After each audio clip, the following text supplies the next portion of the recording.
கொன்னுடுவேன் கொன்னு.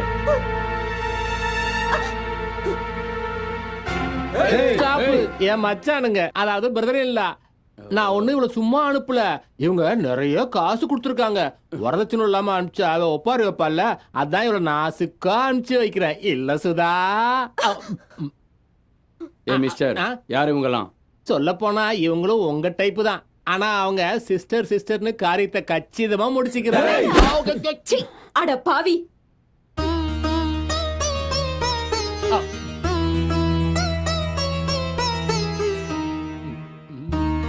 இவங்க என் கூட பிறக்காதவங்கள இருந்தாலும் இப்ப நான் கட்டின இந்த ராக்கியே எங்க புனிதமான உறவை நிரூபிக்கும். பாத்தீங்களா, ஒரு ராக்கிக்கே உடன்பிறப்பு ஆயிருவாங்களாம். இந்த நாட்டுல தாலிக்கே மரியாதை இல்ல. நான் தாலி அறுந்துரும்.